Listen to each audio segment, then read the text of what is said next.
This AI-powered debate is fully researched and packed with real insights. Stick around till the end. You'll see truths you won't find anywhere else. I guarantee it's the most thorough critique of Islam you've ever seen. And if you don't think so, tell us in the comments. Fatima, I'm just going to be blunt. I don't get how you can defend a religion that seems to put women down. I've read the texts, and honestly, I think you should just walk away from it. And I think you're only seeing one side of the story. But you know what? Fine. You want to challenge me? Let's do it. Prove to me right here that my faith is fundamentally against women. If you can actually convince me, I'll walk away. Challenge accepted. And we're not going to argue about feelings. We're going straight to the books.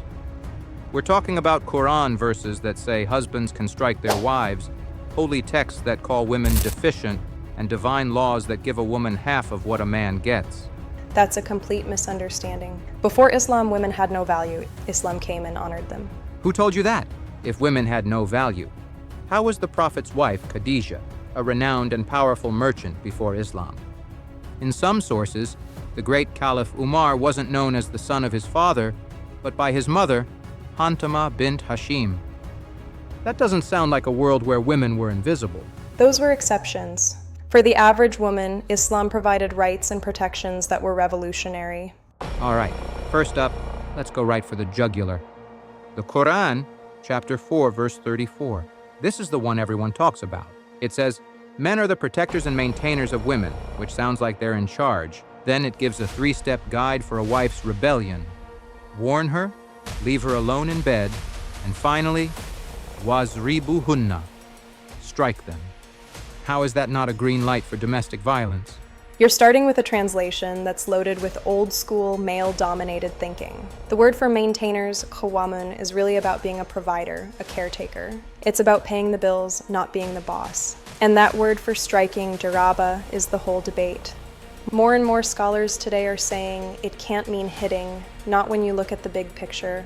The Prophet Muhammad himself never ever hit a woman. So why would the Quran order people to do something that the guy who's supposed to be the perfect example thought was awful and told people not to do? His own life story basically cancels out a violent reading. But for centuries, nobody saw it that way. Almost all the classic old-school scholars said it meant a physical hit. They even pointed to the Prophet's last big speech, where he supposedly allowed a hit that's not severe. Even a light tap, like some people say, isn't about pain. It's about putting someone in their place and showing who's boss. And this whole theme of control is all over the place. Chapter 4, verse 3, lets a man marry up to 4 wives. Verse 24 talks about relations with what your right hands possess, which for ages meant it was okay for men to have sex with female slaves. This isn't just one bad verse, it looks like a pattern. The rule about 4 wives came about after a huge war when there were tons of widows and orphans who needed to be taken care of. It was a way to solve a community problem, not a free pass for men to do whatever they want. And it came with a super strict rule. You have to treat all wives perfectly fairly, which is arguably impossible. As for slaves, that's a really complicated part of history tied to how wars were fought back then. It wasn't meant to be a forever rulebook for sexual abuse. The law actually evolved to push people to free slaves. Reading these verses without that history is like reading a text with one eye closed. Okay, that was the Quran, but it gets even more personal. There's a famous saying from the Prophet himself in Sahih al-Bukhari, the most trusted collection, where he flat out tells a group of women, I have not seen anyone more deficient in intelligence and religion than you, and says, that's why they make up most of the people in hell. When they asked him what he meant, he said their deficient intelligence is why their testimony in court is worth half a man's, and their deficient religion is because they can't pray or fast during their period. How can a faith honor women when its own prophet supposedly calls them less intelligent and less religious?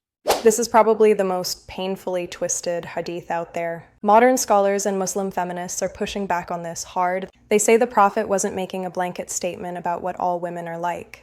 The word for deficiency here, naqs, was being used in a very narrow, specific way. It wasn't a judgment on their worth. But what specific way? He gave 2 clear reasons. One is court testimony, the other is biology. It seems pretty straightforward. Let's break it down. The deficiency in religion is about the time off from prayer and fasting God gives women during their period. It's a break, a mercy, not a flaw. Calling it a spiritual deficiency is a later sexist spin on the text. As for intelligence, he was pointing to a specific legal rule, not a fact about their brains. The point wasn't that women are dumber, but that in one specific legal situation, their testimony is counted differently. The language might have just been the way people talked back then, but to build a whole belief system about women being inferior on top of it is just wrong. A wrong idea that had a huge impact. For centuries, scholars use this exact saying to stop women from becoming judges or leaders. It sets up this idea that women aren't equal, and then that idea gets written into the rule books. A lot of work went into this video, so if you're finding this breakdown useful, do us a quick favor and hit that like button to support the channel. And that deficient intelligence thing?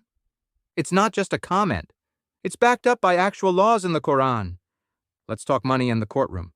The Quran, chapter 2, verse 282 is crystal clear. For financial deals, you need a man and two women, so that if one of them should mess up, the other can remind her. 2 women to equal 1 man. The reason is right there in the verse. They might forget.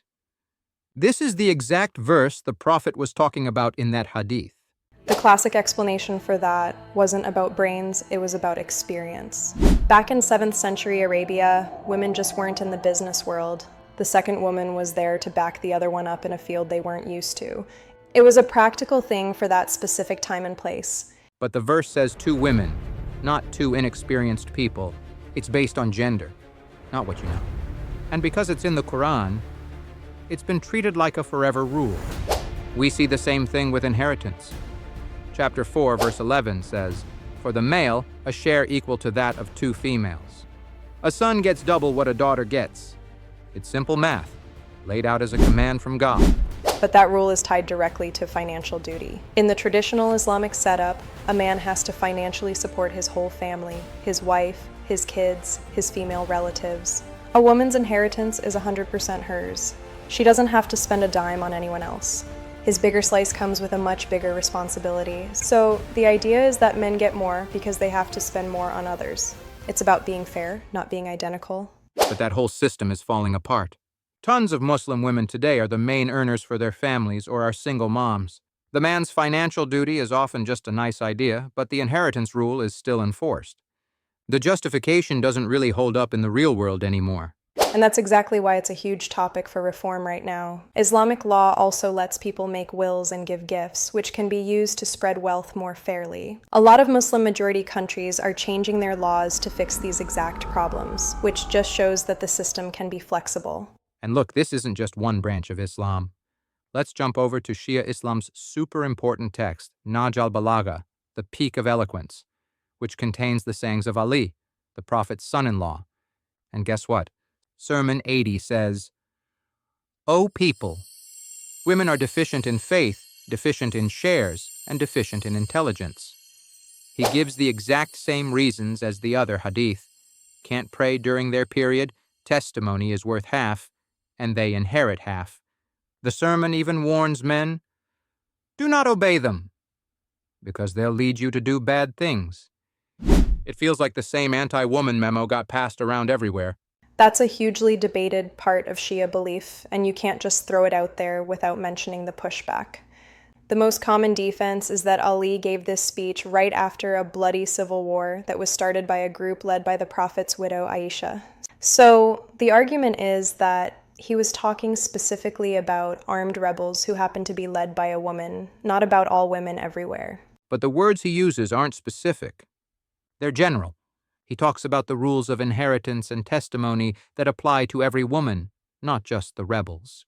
That's why a lot of top Shia scholars go even further. They question if those parts of the sermon are even real. They argue that saying stuff like that goes completely against everything else we know about Ali and the Quran's core ideas of equality.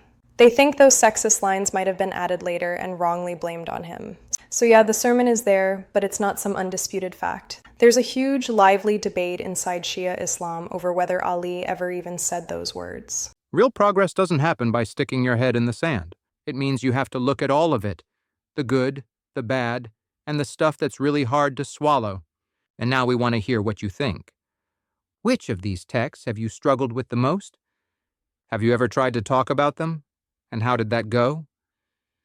Let's talk it out respectfully in the comments. Your view is a huge part of moving this whole conversation forward. Thanks for watching. If this conversation connected with you, or if it asked the questions you've been asking, please share it. The more people that get into this critical discussion, the harder it is for people to keep ignoring it. So you saw it, my promise came true. If you found this debate valuable, let us know in the comments so others will stick around till the end too. Don't forget to subscribe for more debates on even bigger topics, and give this video a like to keep us energized.